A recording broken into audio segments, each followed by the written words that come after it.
of rain, so I hope everyone got their raincoats with them, and the wipers cleaned, and we put the rubber on, because otherwise, it's like a big mess and you won't see anything anymore.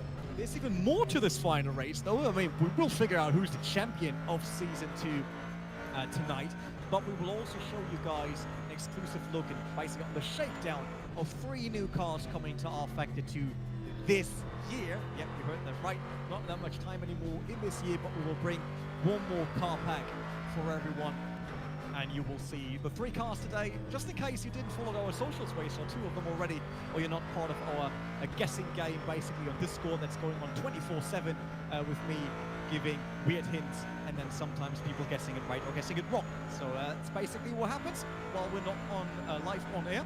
But let's get back to the actual GT Pro season and who could grab that big trophy, Ruben. And we got Ernjovski currently leading with 792 points, right in front of Haniel Sapti and Jonas Raivio, but there are way more people that still potentially have the chance to be crowned as champion tonight. I would say it even goes down to the 6th position. Johnny Simoncic is there, Aristo Kapin in 5th, Yuri Kastel in 4th, so all these guys still have a chance to grab the big trophy. I fear that it won't be enough for Dennis Jordan anymore, who's going to be sitting in 7th, and then besides the big lineup of guys that can grab the trophy, there's still the fight to remain within the GT Pro Series. So a lot of things to happen today. So Ruben, tell me, we're looking more forward to seeing who gets the crown or who stays in the championship. Yeah, it's kind of like a double championship if you look at it like that, right? You always look forward to like the podium or top 5, looking at who is going to be champion. But yeah, with this great system that we have with GT Challenge and people moving in and out, it gives us a great opportunity to focus on multiple areas within that grid. So yeah, it will be very close. If you look at the voting, who is 21st, he will definitely be looking to score 1 point more than his rival in tournament. So it's super close all across the board. So that's great to see who can survive. Essentially, that will be most important. Staying on track, scoring 2 points, and doing a good job that way to stay in the row. Yeah, we'll see how easy that will be when we actually get that rain that Jimmy Allison basically promised, with 90% of chance of rain here. So I would say let's dive into the qualification. It's running for 6.5 minutes still. So we might want to look into who is leading there right now, or who's at least doing a good job. And then I will tell you guys more about who actually makes it to stay within Pro Series and who might drop out, because there are certain big names that are currently on positions that would mean they drop out of the championship. On screen, that's Ernjovski, current championship leader, coming with 792 points into this very last race for Romain Grosjean Esports Cadillac, the Corvette. I want to say Cadillac, but we'll talk about the Cadillac a bit later. Please don't worry. And he's fastest. At least if it just didn't change, it just changed, because it's Kevin Sigge right now with a BMW on pole position, the only BMW we have in this grid. And once again, the Team Redline driver shows why he's one of the best in the world with grabbing that pole here. As you can see now on the tower, a lot of Romain Grosjean cars in 2nd, 3rd, 4th, and yeah, even 6th. Yeah, they've been very strong this season. If you really look at the standings as well, they've been doing a very good job. Look at P1, P2, P4, and P5 in the championship. It's Sol Sancho in the top 10. The 2nd Sancho in P12. So yeah, doing a very good job this season. Ruben, can you do me a quick favor and turn down this in-game sound a tiny bit so we're a bit louder? I think that's what I read from the comments in our chats. Sorry guys, we actually had to change quite a few things in the background before going into our big final, because as you know, there's always something to do. So we might start it with the wrong sound level, but don't worry, we can actually fix that. Meanwhile, let's check on the other side of the grid. Borja Milani is currently the slowest driver from 1ACO, 214.7, and he really has to score strong today because he's on 29th. Nuno Pinto on 30th, so these two, well, will have to give it everything tonight to somehow find a way to stay inside GT Pro Series for Season 3. Won't be an easy challenge for them, that's for sure. Let's see who else is around. Ferris Stanley, a great job right now on 5th for HM Engineering. The previous AMG GT driver from Season 1, now on the Corvette that so many teams chosen for this season due to the BOP. So 5th is definitely good for him. Jonas Raivio currently in 9th with Jan van der Heide right behind him. So both Sencha drivers 9 and 10. They definitely want more, especially now with Jonas being 3rd in the championship. So he still has a chance to make it. Let's see how he does later on, but while we're still on board with Erhan Yuyovski, slight drift into that La Source corner, and then up into Rouge first, up to Radio.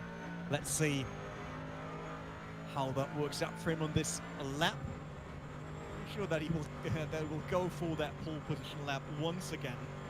He has been so dominant this season, really showing why he is the leading driver for Roman Esports, but also Yuri Kastov had great races, especially in the second half of the season. I got very unlucky though. There was contact with a teammate, costing points and losing out on a win. So not easy. They're not even going easy at each other in this team, which we absolutely love and appreciate. And no team orders stopping them from racing each other. We can see on the horizon already that doesn't look good. I mean, that's not your typical summer day where you chill out at Spa getting sunburned. Actually looks really, really dark. Long left-hander, really hard to carry on with all the momentum throughout this turn, and you don't want to extend it, otherwise you get a track cut or Jimmy Allison on your back immediately. And then down here to this nice chicane combination, very floaty. I absolutely love it to drive that. Once again, tapping the brakes a bit harder before you can then use the full power of your car through Blanchimont later on, and then into the last chicane before we end.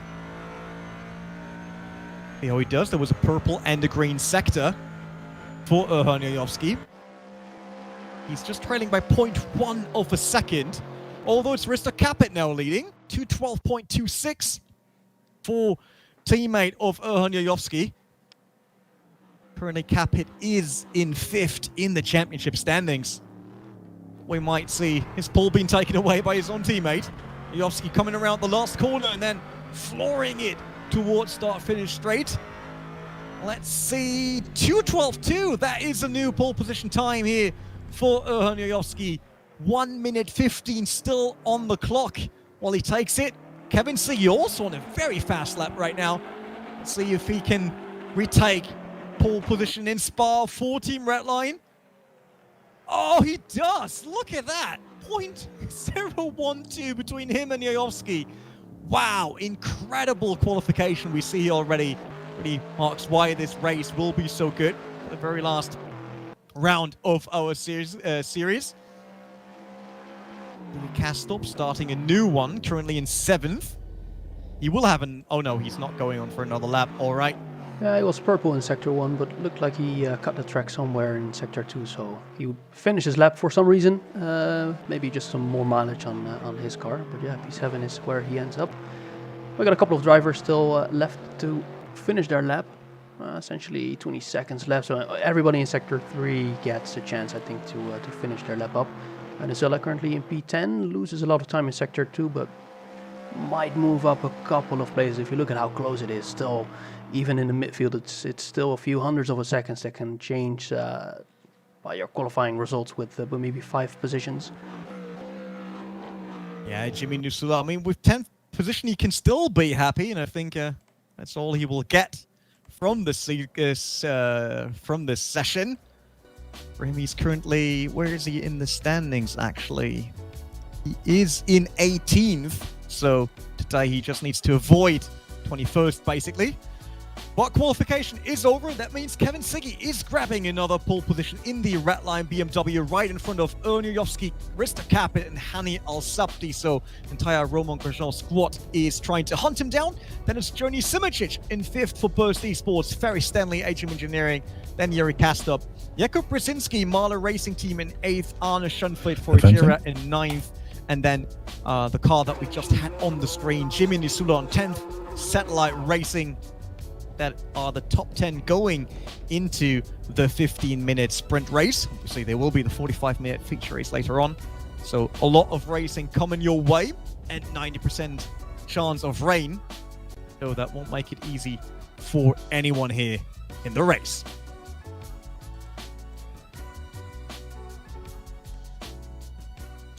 Yeah, let's have a little look at the track rather. Spa, obviously a very legendary track. Everybody knows this track, I think, from Formula 1, GT racing. If you really look at the layout, it's essentially the end and the beginning of the track that will give you a lot of opportunities. And Sector 2 is mainly very difficult at this area. Of course, very well known, and then leading onto the Camel Straight towards these right, left, right combination. You can attack here as well. Especially the first right-hander, and sometimes you see them go side by side all the way through to turn 4 or 5. And then here, Sector 2, you go into Sector 2 here, and overtaking is a bit more difficult. You essentially end into an area where you have to follow and have to get some patience, essentially trying to set yourself up for the beginning of Sector 3, where you can run up to the final chicane. And here we have the grid order, Rene. There will be a lot of slipstreaming, and that will be hard for Kevin Siggy if he's remaining on pole position when going up to Camel Straight. The top 10, we had them already, but we'll obviously also bring you the rest of the entire grid. But yeah, once they came out Rouge, Radillon, then onto Camel Straight, it will be a decision of how risky do you want to get into Le Comp, and that will be very, very crucial, especially on the first laps where you have so many cars around you, behind you, in front of you. Jan von der Heide starting 13th, then Wojciech Polesny in 14th. That will be great for Polesny. He needs to score some points to remain in the championship. Isnevsky only on 15, Michi Hoyer 16th, Alex Siebel for Evolution Motorsport in 17th, Peter Biolak 18th, Nuno Pinto 19th. That's good. He's currently last in scoring, and then Lorenzo Arisi in 20th. Michael Sedlacek 21st, Nico Barclay 22nd, then the first Porsche. Zbigniew Szara in 23rd for Bottler Pal Motorsport. Robin Panzer from Burst Esports right next to him. And then the last rows, Kevin Rotting, Cedar Vaya, so that's once again AAA and Sancho. Wayframe Esports, Daniel Canistracci in 27th. Pio Path only 28th. Not really what he was looking for. And then Borja Milan in 29th, while Martin Durland isn't starting today. He's currently in 22nd, so he will probably drop down to a direct dropout position of the championship. At least that's what I would assume, but we will try to give you an update on the points right after this race, so bear a bit with us after the main race while we try to calculate at least provisional points to make sure that you guys are informed about the championship. But back to what we actually have on screen, Ruben, and that is Kevin Siggy leading again, and I have to say, I love it. I love how he brings that BMW to the front each and every time. Yeah, I can definitely see that the raw speed is definitely present in that BMW. It's very clear that he has a little bit of difficulty to keep that first position. Of course, sometimes outside of his own doing, where he ends up outside of the track, sometimes the pace is just not quite there if you look, especially over the 45-minute main race. But yeah, it's great to see all of those Corvettes and then one little BMW there at the front. So yeah. Nice little purple beast leading all the RAGs, Corvettes, at least 3 of them at the front of the grid. See Kevin Siggy close to opening the sprint race of the final round here at the Pro Series powered by VCO. Comes on to start-finish straight. The BMW from Redline right in front of all the Roman Grosjean starts. And we're green here at Spa, looking from the rear wing of Kevin Siggy, while he dives down into La Source. That's side-by-side already with Yojovski and Alsapti in the background. Great start for Risto Capet, who remains in second position. Seems like everyone got around La Source without any issues. That's good for a start. While we're on Yuri Castop now, looking at Ferry Stanley coming through. Rouge up Radillon. He needs to stay close now if he wants to make a move on Camel Straight. There are 2 Roman Grosjean cars already side-by-side up Radillon, and luckily none of them spun out. But it seems, oh wow, what a move by Kevin Siggy, blocking the inside against Risto Capet, sending him to the outside, but it should be a done deal for him here. Yep, moving up to first, Kevin Siggy dropping down to second. Yeah, you can really see how strong the toe is currently. A little bit of aerodynamic changes to the cars made for, especially for battling. That's really the topic of the week, the dirty air through those corners there up the hill. Yeah, you can definitely see that the cars can survive and can overtake very well following that camel straight. Yeah, besides that, Capet made the move on Siggy. No one won a position so far in the top 6 because Simoncic, he managed to stay in 5th right between all those Romain Grosjean cars. And then behind him, after Castle, there's still Stanley, Brzezinski, Schoenfeld and Nisula, while we see Brzezinski side by side now with Arne Schoenfeld. Brzezinski on the inside now, on the outside will be very hard for him to keep that, but if he can hold on to it just a bit longer, no, he can't. Very unfortunate here. I was thinking he might be able to defend into this here to the 90-degree right-hander for the next straight. He's dropping down 1 position, started 8th, now down to 9th. And Jimmy Nisula right behind him. Then a small gap to Michi Hoyer, who definitely won some positions because he started in 16th, up to 11th already. The previous season champion of the rFactor 2 GT Challenge Series. And let's see if Nisula can line up a move here, maybe onto Brzezinski. No, he can't. While we see Kevin Siggy losing a bit of contact, basically, to Risto Capet. So there's a slight gap of nearly a second already between Risto and Kevin. They're doing a great job here. But Siggy, we saw him all season long being defending against all the big names of rFactor 2. I mean, he's one himself, we know that. But he definitely proved that he can withstand the pressure of an entire race, or even 2 races per night, just defending his position. And here we see it again, the run very early on in this straight already, the overspeed that he takes out. Al-Sabti, that is, over Siggy, and that'll be 2nd place for him. Siggy drops back to 3rd. Yeah, I think there's nothing the BMW driver can do right now, while we see Shara and Rotting side by side as well. Nico Barkley in 21st right now, started 22nd, so he made up some positions as well. That was a crash. That was still an Evolution Motorsport car rotating around. Who was that? Currently looking who actually dropping back. It was Dennis Jordan. Ah, so sad for him. He's looking good in the championship right now, but this will cost him a few points here in the sprint race. And it seems like Jonas Raivio is also dropping down. He's now in front of Nuno Pinto here, struggling to actually get a good run. I think he was probably involved in that. Nuno Pinto on the inside, clean move around here.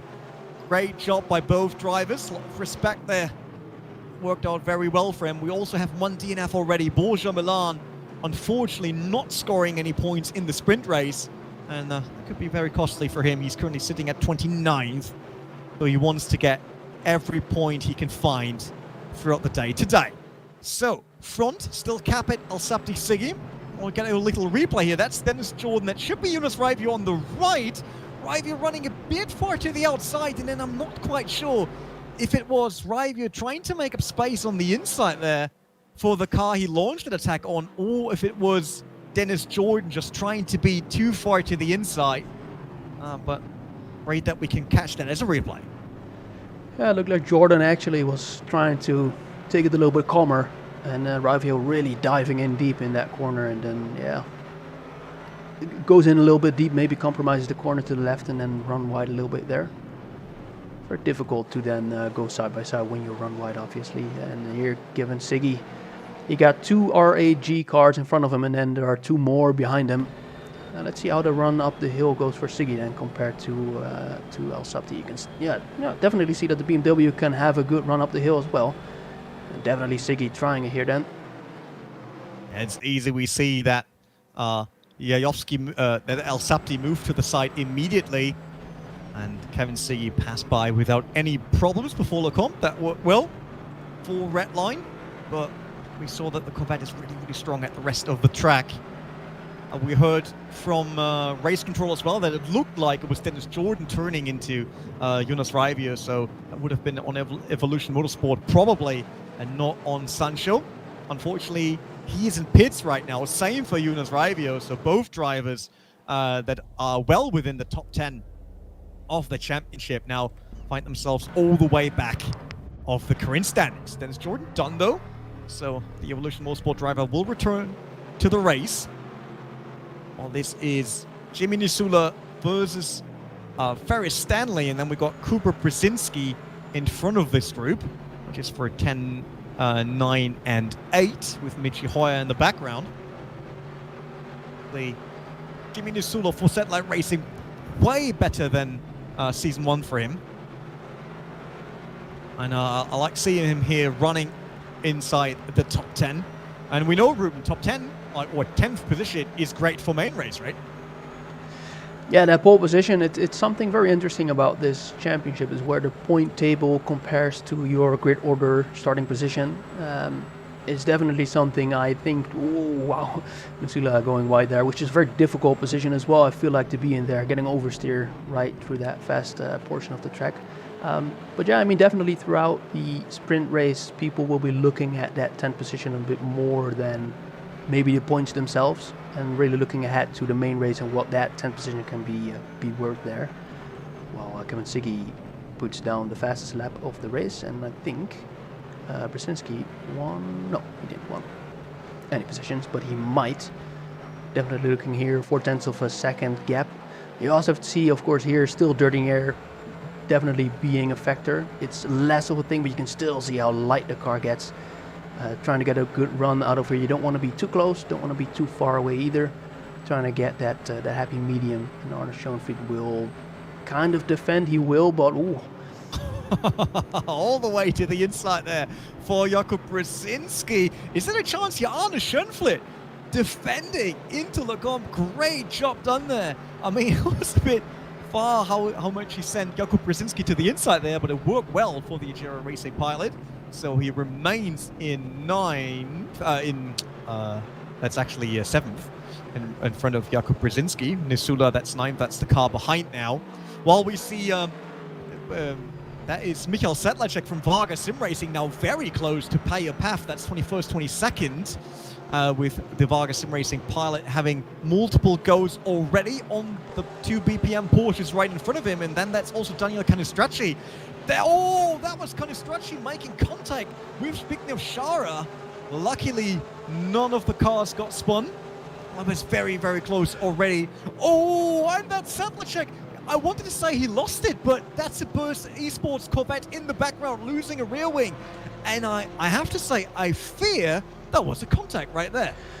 Yeah, definitely. The movement towards the right was very sudden. Yeah, with all the chaos and the Porsches in front, maybe the mirrors were not checked well enough. And then in the wall he goes. We'll try and get a replay for that. Yeah, very unfortunate there for Sedlacek. And I'm not sure who else got taken out there. It was Robin Panzer, who is listed as a DNF now. Yeah, he was the one on the outside actually. So yeah, 28th in the standings right now, not in the race, but in championship standings. So he's also very well aware of the fact that he needs all the points he can get. Same for Michael Sedlacek, who's in 9th. So if he would stay there overall, then he stays inside GT Pro series. But if he's not scoring well today, then he might find himself in the relegation races after this season, where the drivers will fight for the last remaining spots in Pro against the GT Challenge drivers that want to make the move to Pro Series.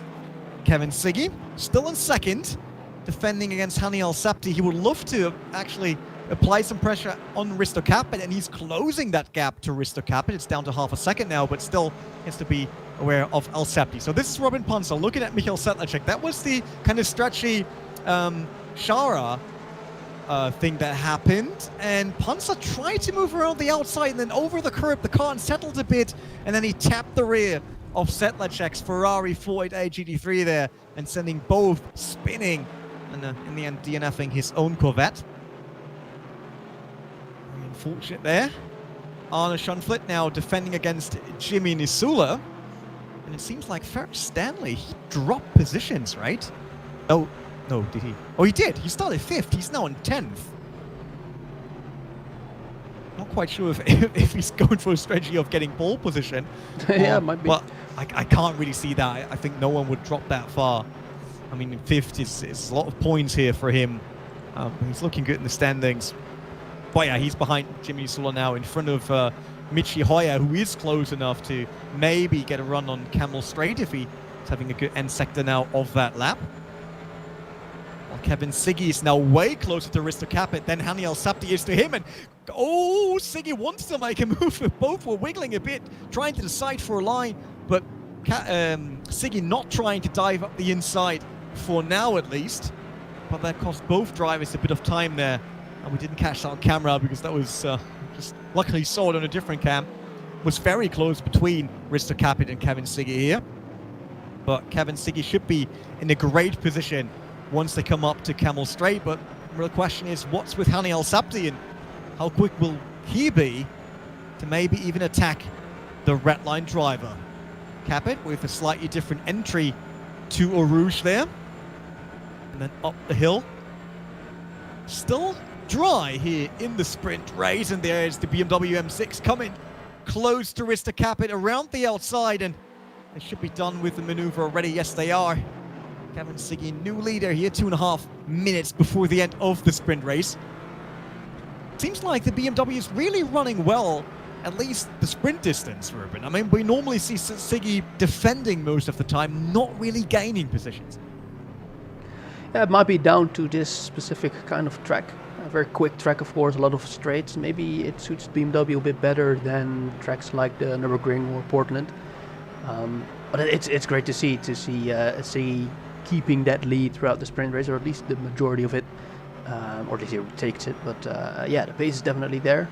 And if you look in the championship currently, P8, 63 points off of the lead, but there's definitely a lot to gain still in positions in front of him there. So it's a penalty for kind of strategy in the meantime. Might probably be track limits. Track limits can be very tight here at Spa. A little bit of a mistake can push you wide in certain places. There will be a cut track. Too many of those will be a drive-through. Yeah, you have to be aware of that, especially in the 45-minute main race. That's for sure, because then you see rack up some more cuts. Also saw Brzezinski. Oh no, it was Jimmy Nisula being very close to Jakub Brzezinski, but so far, back to a small half and a second gap. It won't be enough while we're on board with Michi Hoyer here. Looking at Ferry Stanley and then Jimmy Nisula in front of them. Oh, very late on the braking. Wow, Hoyer came really close in that corner. Great run into the last chicane of the lap. While we're within the last minute of the sprint race. As we saw already, we will showcase you the new car pack coming. So stay with us also during the break from sprint to main race, because then we actually got some time to talk about all the cool things coming to rFactor 2 even this year still. A slight cut once again, but it seems like Kevin Siggy created a gap that will be big enough to not lose the lead here on Camel Straight. Amazingly done, even though Haniel Sapti gets a move done against his teammate Risto Capit. So Sapti now in charge of the hunt of Kevin Siggy. While we see Brzezinski overtaking Arne Schoenfeld finally after it didn't work last time. Schoenfeld, who was actually defending into Lecombe.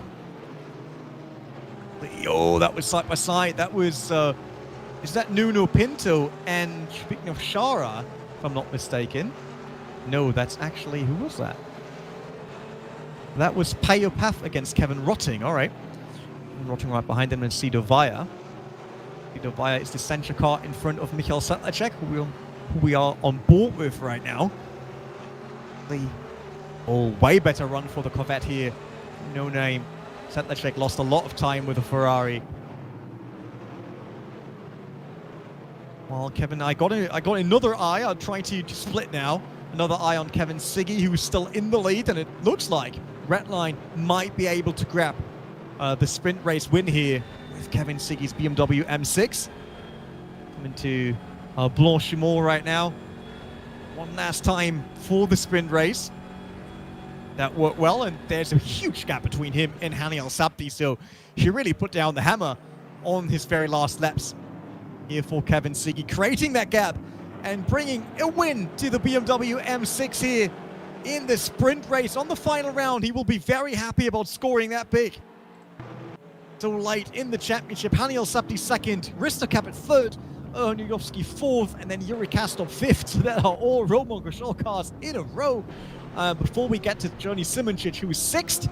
This is Kevin Rotic still looking at the rear of Payopav, but won't be enough. So that's Shara and Payopav running through the finish together on 19th and 20th for both drivers. They're scoring relatively well. And then Michi Hoyer stays 11th as well. Wojciech Polesny 12th. He will be very happy about that because he's only in 20th. So with scoring that much in sprint, he might even got away already from the risk of dropping into relegation spots.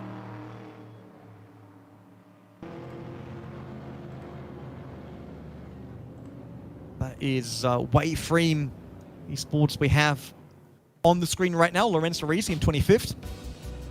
Still has to come through start finish.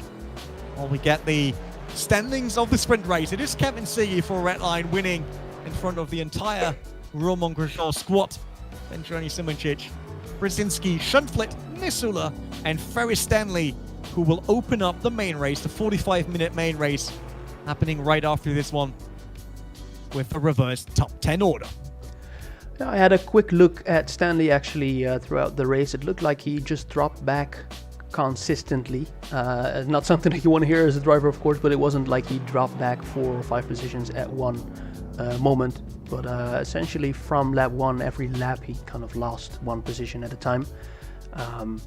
So yeah, losing some points there, but as you said, it's a great opportunity in the main race to start from pole.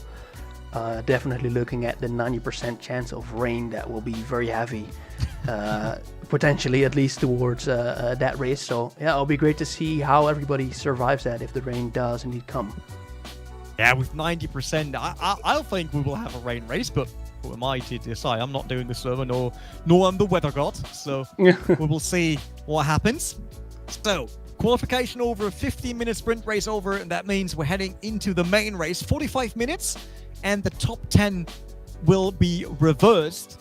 But Ruben, we talked about that already, and we talked about it the entire day on our Discord. By the way, if you're not part of the official rFactor 2 Discord yet, and you're into talking about rFactor 2 and all cars, tracks, and whatever could happen to the game, then make sure to join us there for all kind of pizza, road call, and discussions about the next car. And if you missed social media, then you might miss that we will actually bring a new car pack this year still. With 3 cars, 2 of them were revealed early already, but with the 3rd car, we didn't reveal yet. Ruben, can we actually have a look at the shakedown of the cars, like of the footage we have from testing? Definitely, yeah. We took some time today to shake these cars down as they are getting the final polishing done. This is the first car. Yeah, take us with you, Renee. Well, you should know. You did that footage. You went to the track at Sebring, witnessing our Cadillac DPI 2020 version, which will be coming to rFactor 2 with the next car pack. I want to say track pack. That's absolutely wrong. Car pack. So it's a new class for endurance racing within the realm of rFactor 2 with the 2020 Cadillac DPI. Great car. I love the front lights. I have to say that. Then on the weekend, we actually showed this particular car, the Corvette C8R GTE, the first midship Chevrolet Corvette that the world ever saw, a newcomer to the GTE grid for endurance racing, which will also find its way to rFactor 2 this year. Slightly new chassis for Chevrolet, obviously. Many people were discussing on social media that is a great thing, but there's also a 3rd car that we didn't show yet, and that's actually this one here at the Rain in Spa. It was going out on track for the very first time, and that's the wonderful Ligier LMP2. And even though it had to withstand and struggle in the rain, great car opening up the LMP2 class. So in the future, it won't be only the Orica in rFactor 2 endurance racing. It will also be the Ligier JSP 217 LMP2 coming to rFactor 2. Make sure that you stay up to date with our Discord and social media and all of that, because the pack will hit the store very, very soon. So you don't have to wait that long. and I hope that everyone out there that is into endurance racing will appreciate the 3 new cars that we bring to rFactor 2. They're a ton of fun, great, and I think they will diversify our grids even more, especially on the LMP2. I would say for now, Ruben, we go back to the actual GT Pro Season 2 and not stay with the car pack. Although, Ruben, isn't there another thing we sometimes mention in roadmaps and stuff that people often ask us for? Wasn't there something else?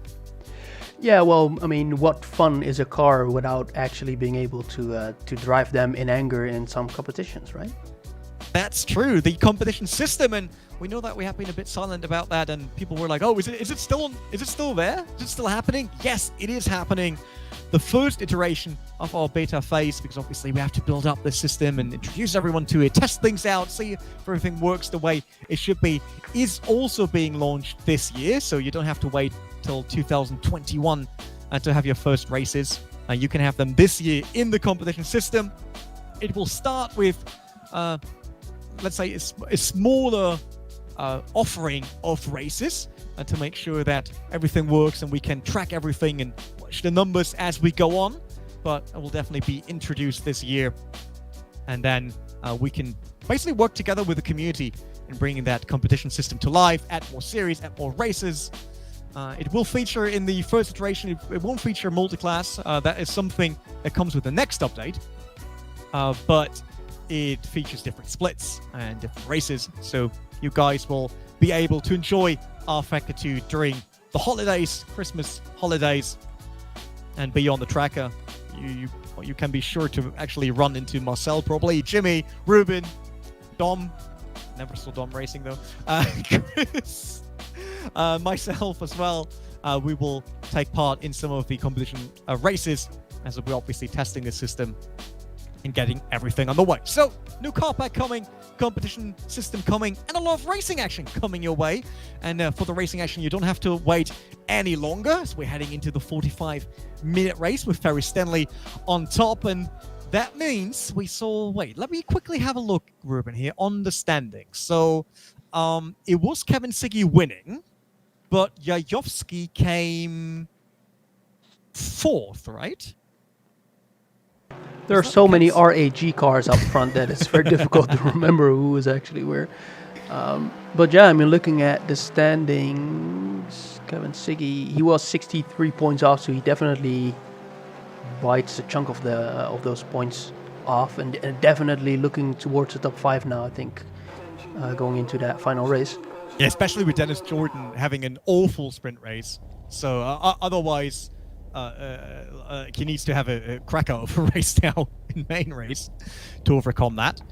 Johnny Simoncic, he came 6th, I think. But Kevin Siggy should be able to close that gap point-wise. But we'll see. Nikodem Wisniewski, to say, didn't really have him on the radar during sprint race. Lorenzo Risi, he didn't do well. He's in 10th in the championship, so it's still on. I mean, Haniel Sapti, he came 2nd, and he is 2nd in championship. So I would say right now, with Jonas Raivio not scoring well in sprint, it might be on Capit, Alsapti, and Jajowski now. When we get the grid, Ferry Stanley obviously leading into the main race, and Johnny Simoncic 5th, so we came 5th in the last race. You can see Jajowski P4 then in that first race with his 7th position. Yeah. Starting position, yeah. And Kevin Siggy only on 10th. I mean, only he got the race win in sprint, and then you end up on 10th position, right in behind Haniel Sapti, then Hoyer and Polesny. Next row is Alex Siebel for Evolution Motorsport, and then Nikodem Wisniewski, Williams Esports, Nuno Pinto, and Jan van der Heide for, I think, the fastest or the best scoring center driver in the sprint race. Nico Barclay, 17th. Peter Bjorlak in 18th, and both the Porsches next to each other, Shara and Payapath, 19th and 20th. Who came after that? It was Kevin Rotting, Cedar Vaya, Michael Sedlacek, and then Daniel Canistracci. He had that tap with one of the Porsches. And then we had the cars at DNF all had other problems. Lorenzo Risi, who was quite far behind, so I guess something happened there. Jonas Raivio, he had a collision. Dennis Jordan as well. Robin Panzer lost his rear wing. That's why he came only 28th. And then the first DNF will start 29th, and that was That was Borja Milan, but I think Borja Milan is not even on the grid anymore. I think we're only 28 drivers right now, yeah.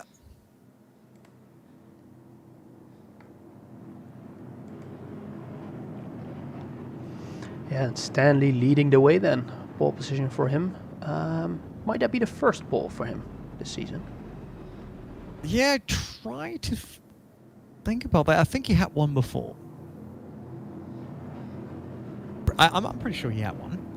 Well, let's see how he'll do here in the final race of the championship. And the championship is probably on for Capit, Al-Sabti and Yayovsky, which is very interesting because they're starting 7th, 8th and 9th. And with not having a team order early on, I'm pretty sure they won't have a team order for who's winning right now, because there's a high chance that it will be a Romain Grosjean driver, because Jonas Raivio will not be able to get back to that. I mean, where is he starting? He's starting in 26. That's very unlikely that he will play a role in the championship battle. But at least Yovsky, Al-Sabti, Capit, Castor probably, and still Simoncic.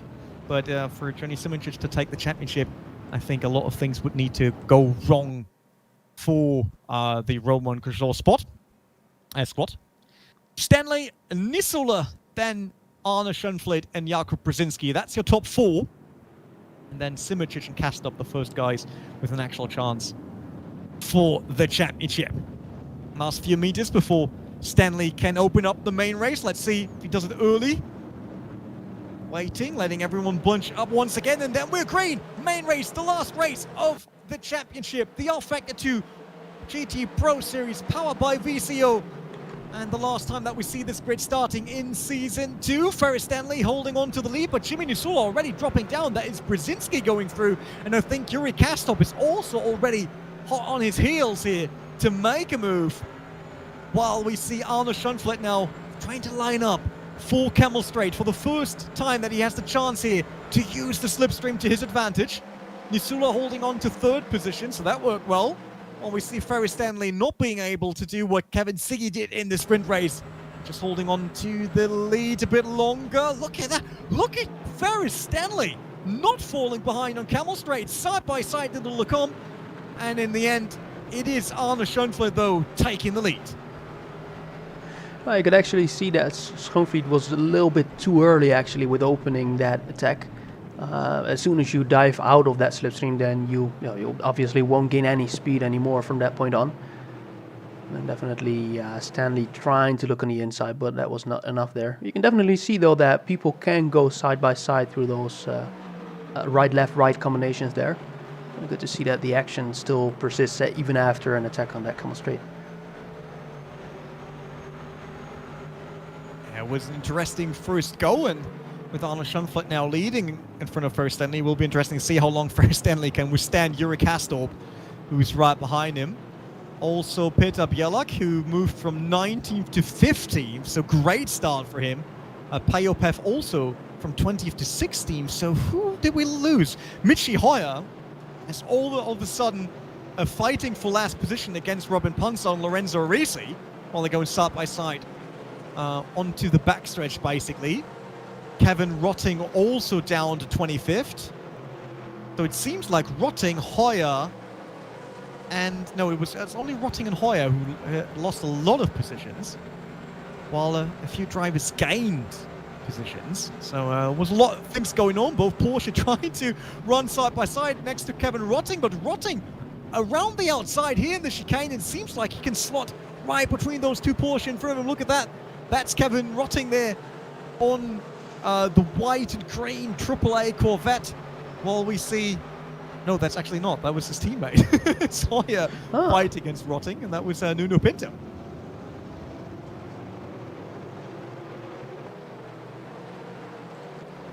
Whoa! Well, I tune in. It's almost a broadcast director curse here, and yeah, there you go. There you go, and it's completely blind. Oh, wow!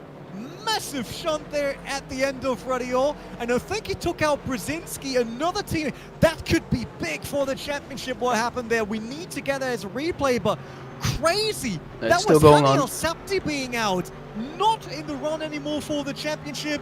Michael Sedlacek in the wall without a rear wing. Jonas Raivio involved in that crash. Risto cap it out as well. Brzezinski DNF'd. Wow, what just happened? That was a change to the entire run of the championship in just one corner. I think we need to prepare about 5,000 replays, I think. Wow. Yeah, that will be something that we have to analyze. I mean, Arne Schönfleth is still in the lead. Ferry Stanley is second. Jimmy Nusula in third. Kevin Siggy fourth. So Kevin Siggy obviously gaining a lot of positions from that.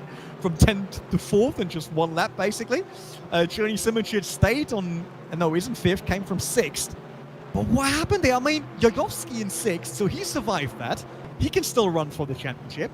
And he will probably get it now, because I don't see anyone besides Kevin Siggy who has a chance to stop him. Well, let's see. That's Yuri Kastorp, who was in 4th. No, in 3rd. Look at that. That's Ferry Stanley in front of him. So yeah, Kastorp losing the rear, smashing it into the wall, and then rolling onto the track again, hitting his teammate. Brzezinski tries to, and hitting another teammate.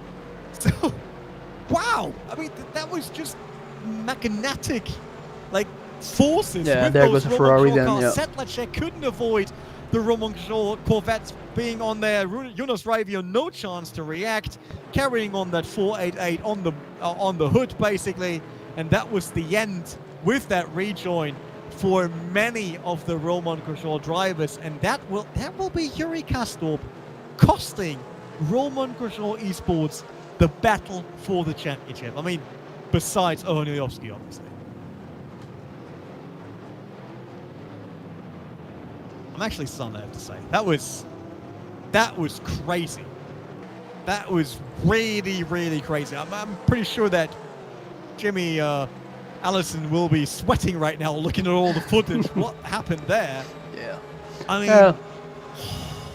the first little rotation definitely felt like a little bit of dirty air there coming up the hill. Dirty air is a lot better than it was before, but obviously you can't just follow all the way up close. As close as they were, while we get a double Porsche action. An overtake, Sierra going past Beef. Panzer trying to get close to overtake. He actually overtakes him there as well. Panzer, of course, after that sprint race that was as dramatic as it could be for him, he moves all the way up to 16 with all of the DNFs, which are at the moment 5 already. And then we got 2 additional drivers in the pit for some repairs. So a lot of people that drop back, and then a lot of people that will gain a lot of positions from that. Wow, that was that was a real big start to our main race, and that meant that Arne Schönfleth, Ferry Stanley, and Jimmy Nusula all of a sudden don't have any Roman Grosjean cars behind them anymore, so they will be quite happy. Because now it's only Kevin Siggy. This is the view from Jakub Brzezinski coming up ready on. Then everything unfolds right in front of him. He tries to avoid, no chance. Hitting the wall as well, and then he's just a passenger in his own Marder Racing Team car. No chance for him to interfere. And yeah, you can't blame him for taking out Michael Sedlacek there, because no one could react that quickly. Yeah, I mean, at some point you're just too close, and then, of course, with the hill being there in the way, you essentially can't see anything until you are there. And then, yeah, you have to either choose left or right. He chose right. He actually didn't hit any of the cars initially, just a wall that was at an angle, and then yeah, you hit that, go on track, and then you get the same situation again where people can't really avoid anything anymore. So yeah, very unfortunate. You can still see P22 and 23 still in the pits for 2 minutes already, so that's heavy damage for those drivers. Yeah, and especially Wojciech Polesny, he's in the pits right now, and he will be furious, because we talked about that before going into this race. He's sitting on 20th, had a great sprint race, so scored some proper points to get away from the relegation spots. But now with him dropping that hard in main race, he might as well find himself in these relegation spots, while we see Ferry Stanley and Arne Schönfleth fighting for the lead here. And Ferry Stanley retook it. He started this race, and now he used the same slipstream that Arne Schönfleth used to actually get back the lead of the race. Yeah, he actually stayed behind Schönfleth for a good 3-4 laps. And that might be a very good plan as well, just to kind of try and feel what the dirty air is like up front. Of course, if you're behind 3 or 4 cars, that definitely feels different than if you're behind just one of them. So yeah, you got 45 minutes. As long as you got the pace to follow, then you can just sit there and kind of feel what that dirty air does. Oh, we got Payopath side by side with Lorenzo Risi and Kevin Rotting. There was a, before we jumped there was a contact between these two, and Payopath was flashing his lights angrily. So, seems like there was a bit of contact. I can't see any damage on the Porsche currently, though. Well, he's dropping in pace. Not quite sure if that was just momentum being lost. But yeah, the Botapar Motorsport driver now dropping from 19th back to 21st. We get another replay. That's Lorenzo. Oh, that was Payopath against Kevin Rotting. And they touched each other side by side there going into Le Combe. Not quite sure who turned into whom. But yeah, with all of these drivers battling to stay within the GT Pro Series for next season, obviously there's a lot of heat, a lot of aggressiveness around the grid currently. Nuno Pinto, he won one spot against Nico Barclay, so he's up to 11th. That's the replay from another perspective. That is Kevin Rotting. Not holding his line, I would say, though. Yeah, it was a very, very soft kind of touch, and then the cars just kind of get together. The wheels maybe rub a little bit. But yeah, I mean, as you said, it's very intense up here. All of these drivers are fighting not for the championship necessarily, but rather to just stay in the championship for the third season. Trying to stay within the top 20, essentially. So that's, yeah, very important.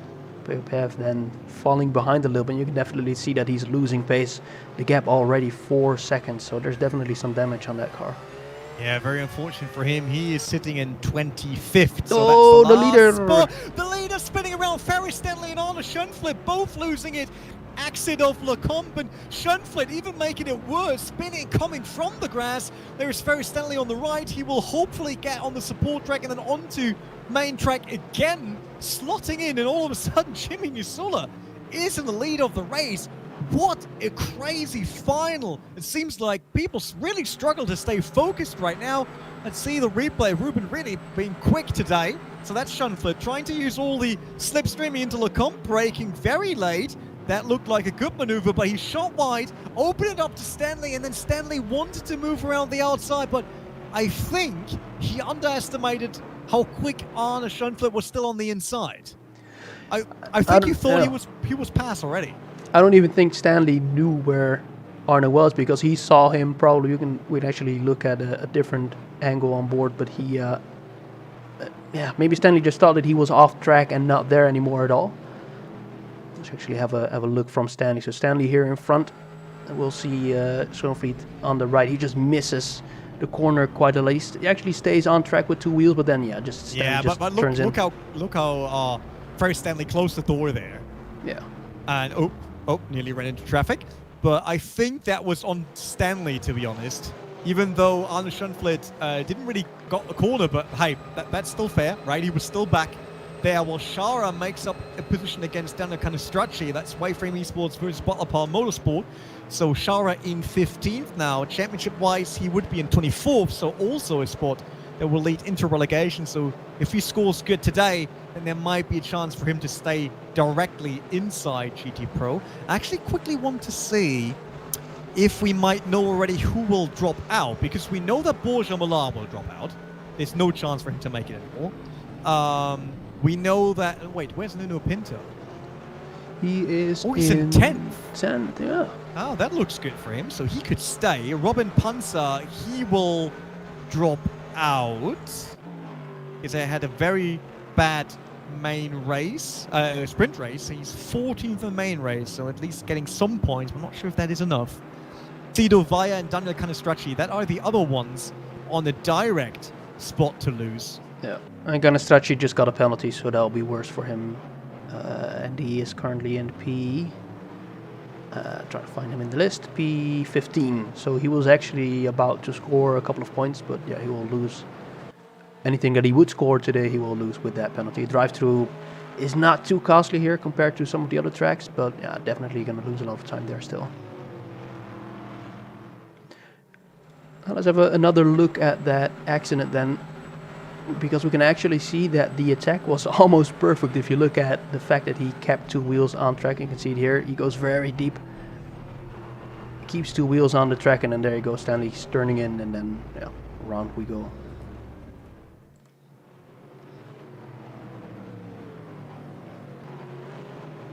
Yeah, there's a lot of action early on in this race. Like normally, we see the main race is really heating up the last 50 minutes, basically. And talking about heating up, I think I spotted, yep, the first raindrops. So the 90% kicking in now. Yeah. We got rain at Spa.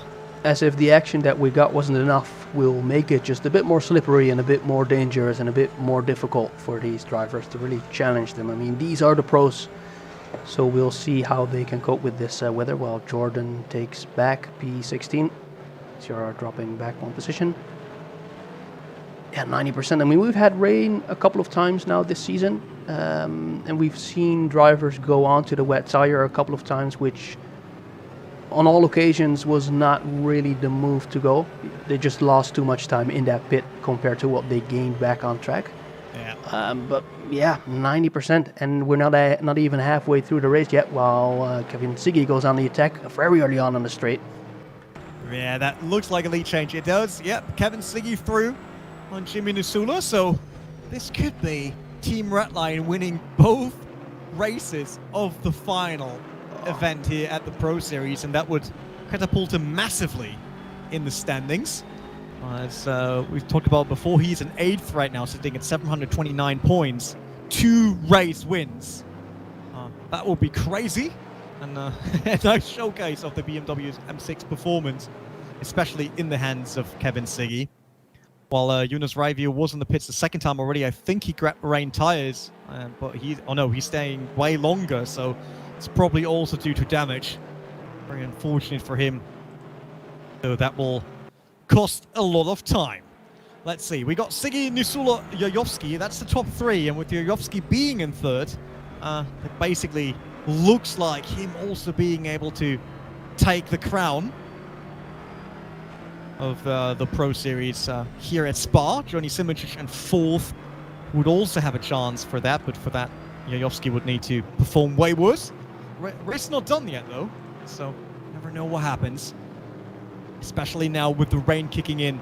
And previously, we always had races, Ruben, where the track dried off, but with 90% chance of rain, I highly doubt that we will return to a dry line here. Yeah, it really depends on how long this rain is going to stay on. Like, it's raining very heavily. You could already see a little bit of oversteer on a couple of drivers, but if the rain stops in, let's say, 5 minutes, then yes, it will be very slippery, but at the same time, you'll be able to regain a little bit of pace as the track dries up. It'll be interesting to see. It essentially the thing of how long will the rain stay on. If it's from now until the end, then I expect everybody to change onto the wets, because at some point it will be impossible. Definitely through a Rouge following another driver, that will be very difficult. So yeah, it'll be interesting to see. And that's what we said earlier, is that previously, well, Schoonvliet is already in, actually. Yeah, coming in. Let's see if the car goes up for new tires, and yeah, there it goes. So, and we can actually see the sidewalls change from yellow lettering to just black with a little white accent on there, which means that he's on the wet. So Schoonvliet, actually the first one who goes on to the wets and try and do something about his race, obviously falling back a lot. So yeah, trying to score as many points as he can still within this race. Yeah, I wonder, Kevin Siggy is still out there, obviously on dry tires, and we saw him on a different camera already starting to slide a lot. Also way more water being pulled up by the diffuser of the GT3s on track right now. So wonder when everyone is coming in. Jimmy Nisula is also still out on track. Same for Yayovsky and Simoncic. When they actually come in, but it's a very risky run right now. I mean, with the track constantly changing, you might be sure that you can do that corner with that speed because it worked the previous one, but that doesn't mean anything. Quick replay of Rotting losing it. Nurburgring spinning and even hitting the wall. Very unfortunate. That's front right fender of the AAA Sports Corvette. Yeah, it wasn't too hard of a hit, but it definitely shows that the track is getting slipperier and slipperier. Yellow in Sector 2 as well, so there are definitely a couple of drivers now being catched out. And I expect, I can see Kevin Siggy going towards the end of the lap. Yeah, I definitely expect some drivers in pretty quickly now. Yeah, it is raining heavily here at Spa, so... Yeah, look at the spray already. It will be interesting if someone tries to stay. You see Kevin Siggy now coming into the last chicane and not pulling into pits. Interesting. Same for Nisula. Yeah. Same for Yayovsky and Simoncic. Pretty much everybody in the top 5. I'm checking Siebel. Siebel turns in, so Siebel, position 5. That's go. the first car to go. Same for Stanley, same for Wisniewski. It looks like everyone is copying the cars in front, and since Alex Siebel couldn't see Johnny Simoncic, he just assumed maybe that everyone else went into the pits. But the top 4, they stayed on track. Everyone else, besides Michi Hoyer, who also stayed out, is in the pits, really. Like, we can see them. It'll be very crowded in the pit as well, though. I don't even know if we have enough pit stalls for this on this layout. Panzer's in the pits, Sidovaya in the pits, yeah, everyone. But Michi Hoyer obviously won a ton of positions right now. He's up to 5th now. You don't want to park right into the HM Engineering car, I would say. Yep. Yeah, I think they are sharing a pit They're stall sharing there, the same so, spot, yeah. Obviously very unfortunate now. They all wanted to go for the same. Oh, the oversteer on Siggy, though, it's very slippery. If he doesn't come in this lap, then he will lose massively. But what could be the case is that if you look at last race when it rained, and the race before, or the race before that when it rained, the two previous times that it rained, essentially, it was always very short. So it rained, and then after 5 minutes it dried up again. Maybe they're thinking that this time it will be the same, because last time changing for wets was not the right choice. We'll see. But if you look at how loose this car is, obviously a lot of weight in the front in this BMW front engine car, so the rear will be light. Same for the Corvette, of course. Porsche has all the weight at the rear, so might be that the Porsches will be better off in the rain, definitely on slicks. But it will be interesting to see where the Porsches end up in these conditions. It will be interesting now. We know that Alex Siebel, he's in 6th right now. He's the leading car on wet tires, with Michi Hoyer being the last car on slicks. And there is a difference of roughly 20 seconds between Hoyer and Siebel. And we have to basically check if Siebel is really gaining that time on Michi Hoyer right now to judge how they do compared to the drivers on slicks. Well, we see that here. That's Ferry Stanley in 8th, so he is on wet tires, following Nikodem Wisniewski. A bit slippery and wet out of the long left-hander there. The double apex. Kind of stretchy against Arno Schoenfeld, obviously 14th after his mistake, or maneuver going salty basically. Yeah, there come the leaders in for their pits. You can actually see on the left who is yet to come in, Pief as well from P9, and you can see more drivers who are sharing a pit spot. Yeah, this is the difficult thing though. When you're coming in all together, you can't really go through the other car though. I can see that Hoyer is also coming in, and then we can take a look at Peo looking. He's still in sector 3, so he will be coming in. All goes wide, full on drift. He has to come in though. Like with slicks, it's just becoming dangerous now at this point. Yeah, it's way too dangerous. I mean, you still have 23 minutes to go, but no. I mean, maybe he wants to risk it. I mean, we're talking about 23 minutes, and he has to get either very, very good points, or it doesn't matter to him anyway. So that could be him just trying something out of the ordinary to make it work for him. So let's see if that pays off. He's now in 8th, but Nuno Pinto right behind him. Is Nuno Pinto on licks? He actually went in though, but I mean, if you look at the tires, he's not on slicks. Right. Yeah. He's on wet. That means Peo Path will probably be overtaken very soon. Johnny Simoncic now our leader, but he's also still on slicks. And Kevin Siggy, I think he should be on wets, right? Yeah. Siggy went in, so I assume he changed for wets. Yeah, he got the Michelin tire, so we can't see it the same as we can on the Pirellis, but he should be on wets. If he's not on wets, then I expect him to come in again in the lap or two, because this is just getting slower and slower. If you look at the last lap times, it's 2:53 for Simoncic, and some of the other drivers that are already on wets before the last lap, they are in the low 2:30, high 2:20. So there's about 20 seconds difference between slicks and wets right now. Yeah, and we see Alex Siebel being up for 3rd right now for Evolution Motorsport. He will be quite happy about that one, I'm sure. This is Erhan Yayovsky against Ferris Stanley. Stanley and Anna Schönfeld, they will hate that maneuver for so long. Yeah. Losing the chance for a win here at Spa with Kevin Siggy trying to defend against Joni Simoncic. And then look at Alex Siebel just going by, because Simoncic, he's on dry tires. Yeah, that was actually Siggy overtaking him around the outside, and it kind of looked like a defense because the overtake was just so easy that he just strolled around the outside on those wets compared to the slick. You can see dropping back to fourth, or third rather, Nisula and Wisniewski there chasing him, and in the braking zone you can see how early Simoncic has to brake here, way earlier, and you can see Nisula even 4 or 5 car lengths away he can actually go, and then Simoncic will go in. Yeah, definitely. Yeah, he had to. He's losing so much time, and we see the same with Peopev. I mean, he got overtaken by Nuno Pinto easily, and I guess the Porsche driver will... No? Never mind? Don't mind me saying something? I have to say, though, Peopev last lap was a 2:29, this lap was a 2:31. His pace is there. He's a couple of seconds off, but he's not like 20 seconds off like Simoncic was. So maybe it works. I mean, let's see. Where's the second BPM driver? That is, speaking of Shara, in 13th right now, right behind Arne Schönfeld and in between Robin Panzer. Is he on wets?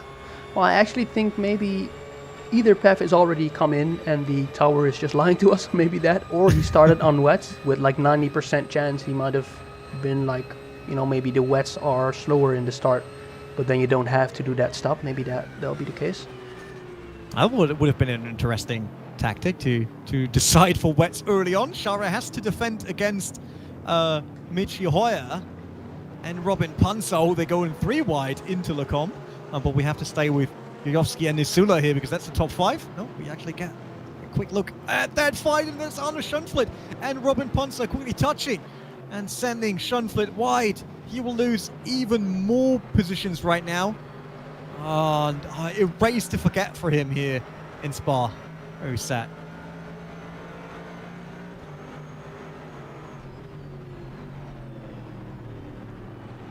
You can even see with the wets how difficult it is to stay online. And even with the wets, like a wet is not a tire that will just go as quick as a slick in the rain. Obviously, you still lose grip, and of course off the line it will even be worse. Even when it rains as hard like this, on the line it will still be drier than it is off the line. So even if you go off a little bit, even if you go off maybe half a car width off of that racing line, you already start to go wider and wider. You get kind of stuck off the line because you won't have any grip to get back, so you just slide off further, and then yeah, you might lose maybe half a second in one corner if you just get that little turn-in point wrong, or the braking point wrong if you just underestimate the grip, or overestimate the grip rather. Quickly looking into the laps of Kevin Siggy, 2:31. No, what about Siebel? 27. There was 3 seconds quicker than Kevin Siggy, because look at the Evolution Motorsport driver currently being on chase here for Kevin Siggy. So it'll be interesting to see if he can close that gap and get into a fight for the win. Slidey around Erosion Radio. Everyone making it up to Camel Straight. That's a start. Yayovsky right behind Jimmy Nisula, and he basically just has to finish within, let's say, the top 10. Finish this race, and then he will become the champion of Season 2, which means that will be a back-to-back for the Roman Grosjean esports driver in terms of championships. That worked well for him, so winning 1 spot against Jimmy Nisula, and with that having Nikodem Wisniewski in front of him, the Williams esports driver. Quick replay of Daniel Canestracci. Yeah, just came out of the pits, and right on cold tires on the wet, you can see the dirty air still very much being a factor there, and then there you go into the wall, and has actually DNF'd since this moment. So you can definitely see even on the wet, it's still very much a difficult thing, while we get Barkley trying to get around the outside of Pav in 9th currently, blinking his headlights. Yeah, I think the Porsche is just not up to pace on if he's on dry tires. Really, I'm not quite sure right now. With Daniel Canestracci being a DNF, same by the way for Yunus Raivio, that means Canestracci will definitely drop out of Pro Series this season, because he's in 26th right now, which would be a direct drop, and with not scoring any points in Pro, in main. Totally throwing things together now. He will not have a chance, I think, to remain. And Daniel Canestracci, but unfortunate for him, he in the Spa race, which was a chaotic start. Let's be honest here. We're now on the last remaining 16 minutes, but Spa so far in the main race, while Sprint was fairly calm, the main race showed how crazy it can get here in Belgium, with a huge crash that we saw with Yuri Kastop spinning, Nico Barkley and Michi Hoyer. Yeah, we're on board with Michi Hoyer, and that's Peter Björlak right in front of them. But they all passed Payopath in the Porsche. So, oh, that is Björlak gone. Yep. And Payopath still not in the pits, while we see Shara already on his back. So, do you know if Shara pitted? Shara did, yeah. It was only Pav and one other driver within the top 10 that actually came in after that, that were showing 0 pit stops.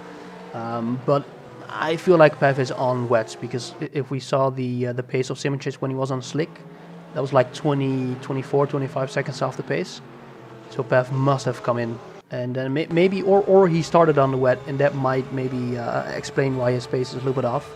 Even compared to his teammate, same car should produce very similar pace, of course. Slipstream's still doing his job, but yeah, if he started on the wets, then that might mean that those wets have degraded a little bit and kind of turned into kind of a semi-slick maybe. Yeah. Well, we hope he has a bit more profile on those tires left, because yeah, he still has to defend. That's Dennis Jordan behind him now, the other Evolution Motorsport driver, with Alex Siebel, his teammate, being in second. So looking for a strong finish here for Evolution Motorsport. What we get as a replay, that is Peter Björlak following Payopath. Porsche both going a bit wide, but yeah, Porsche no chance to return to the ideal line there. And then Peter Björlak found his way.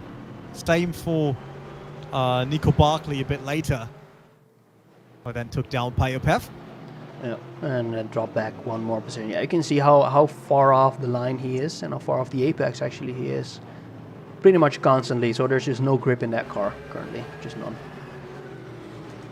In the lead, that is still Kevin Siggy, and as you can see on the tower right now, he already racked up nearly 2 seconds of a gap to Alex Siebel and Ernie Jofsky in third. So it is looking good for Team Redline and Kevin Siggy to get 2 race wins in one event, something that didn't happen too often this season.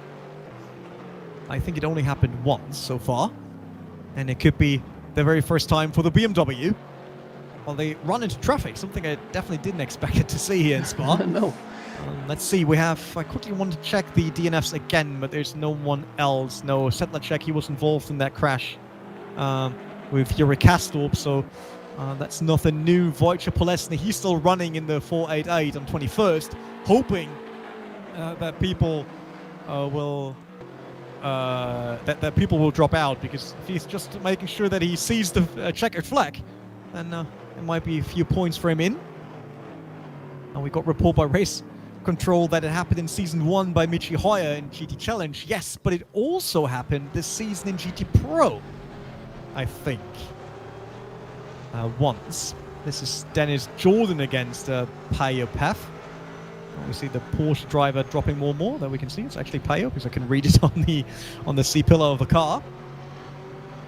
Yeah, a little bit of contact going into that corner. This actually happened while we were in the previous replay.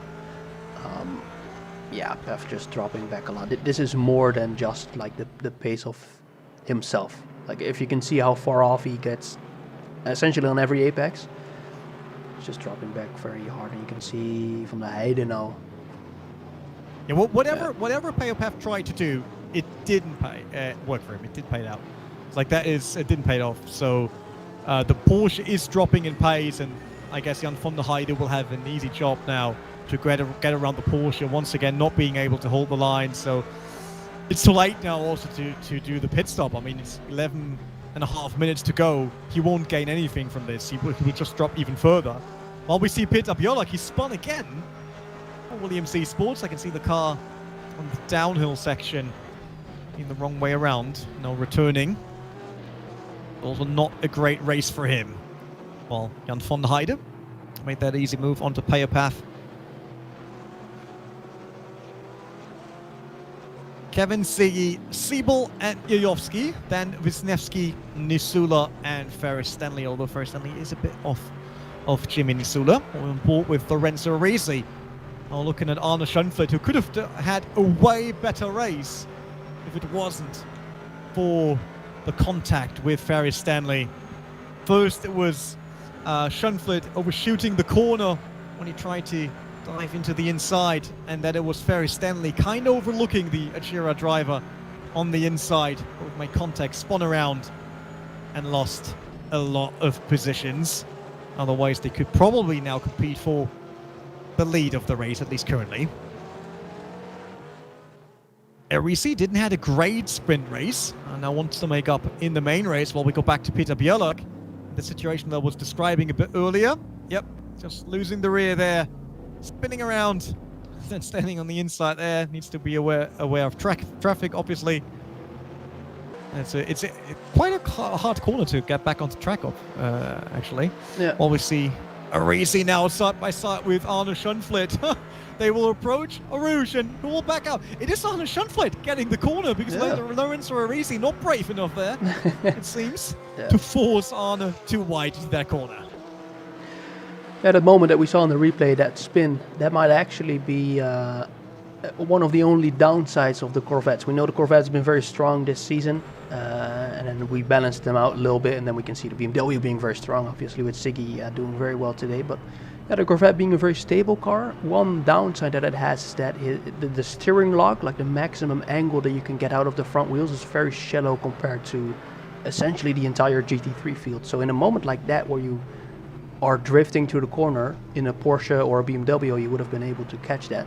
Whereas the Corvette, it just can't steer that far into that corner, into the left or into the drift, essentially. So yeah, a little bit of a downside for that. It's not something that you typically see a lot. Of course, you want to keep the nose forwards and keep the rear to behind, where we can see that Schönfeld's having the same thing, exactly the same thing.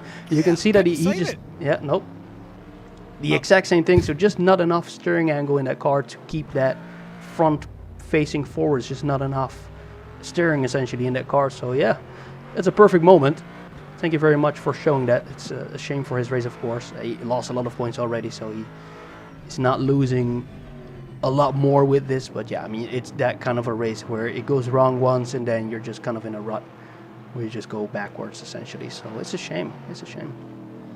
Yeah, it's definitely a race with far more action than we expected so far. That's for sure, especially with the Romain Grosjean guys being taken out by their own driver.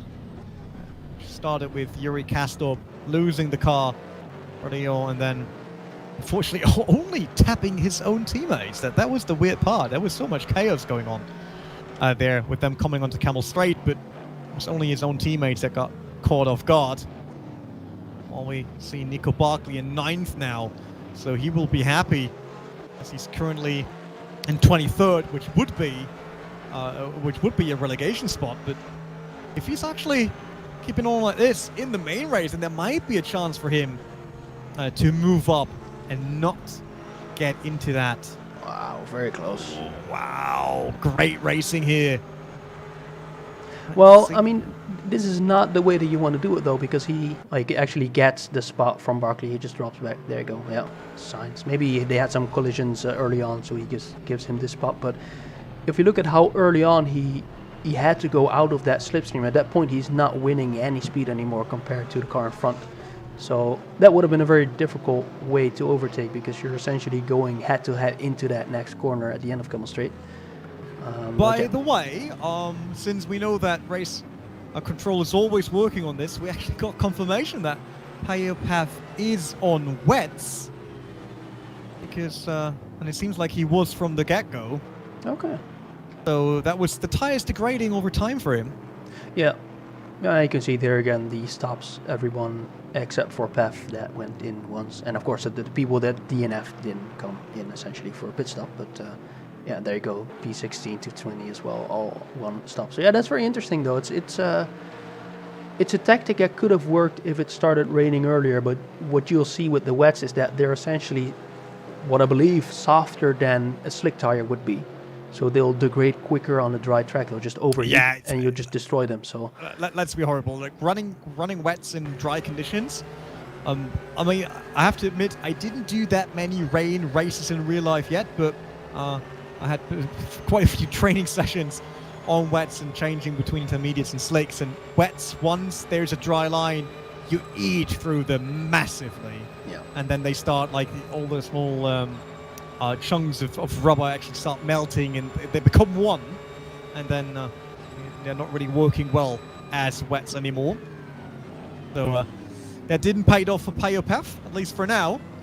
Nico Barclay, he dropped back one spot from 9th to 10th now, with Shara right behind him. It's great. Like I said, race director Jimmy Allison keeps me up to date with everything throughout the race, although he says now no comment about wet and crashing on Nordschleife. That wasn't during a race, Jimmy. I did that during free practice, basically. So it didn't count.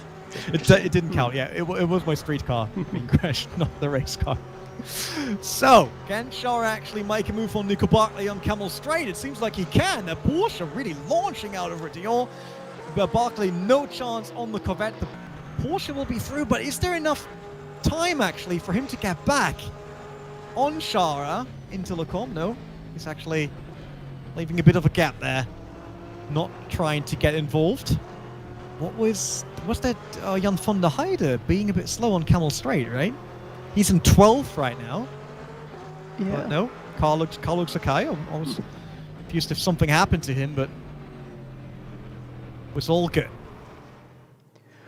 Another spin in the replay. Not his race as well. You can see, again, essentially the car not being able to catch that drift. And then around he goes to complete that 360 there. But yeah, a lot of drivers throughout the race, like even after 10 or 12 laps of rain, still not really being able to get to grips with the grip level and how far you can push the car and yeah, how wide the line essentially is. I mean, you can't really see it. Like, it looks completely wet, but there's definitely a difference between online and offline as far as how much water there is. I mean, you can actually see some puddles on the left there and on the right here. So yeah, there will definitely be a difference between what line you're on, and we go from one Porsche to the next. Adrisi has catched up, is within 2/10, and I expect, yeah, I mean, if he's already been on wet since the start, then even in a corner like this, which in the dry is completely flat, we don't have to brake, but there will definitely be a lift, and Pef should lose a little bit more speed there. It's not too bad actually. Yeah, I was expecting Adrisi to in the move a bit quicker, but he's definitely not doing it into Blanchimont. Way too risky in the rain. Stepping back again, and this is Jajowski against Wisniewski. So Wisniewski with his eyes on a podium, if he can overcome Jajowski, who could climb the trophy today and become back-to-back champion in the rFactor 2 GT Pro Series, powered by VCO. But for now, is Wisniewski at least taking away the podium. No, it's actually a bit surprising to see how well the cars can follow each other up the run and how much more speed they carry through that kind of like that last bit up the hill. You'd expect them to struggle there still a little bit and then catch up with the slipstream after that, but they're actually very strong. Whereas at the same time, you see some drivers being catched out there and spin around, so the dirty air is definitely there. But they found a way to maybe change their line a little bit to still maximize the amount of downforce that they get through there, and then still at the same time get that downforce and slipstream and everything at the same time. So I mean, they're pros for a reason, of course, but it's interesting to see how much of a contrast there is between some drivers being catched out massively there and then others being able to follow seemingly quite easily and then making the move very early on actually on that straight. Kevin Seege still having 2.5 second of gap towards Siebel. But this fight will be on for the last 1.5 minutes between Wisniewski and Yayovski, while we see Payopev once again defending against Lorenzo Arisi. And yeah, 1.5 minutes. If he can make it happen here and stay on 13th, it will probably help for him to stay in GT Pro for Season 3. There's obviously coming Season 3 in 2021, so don't worry about that.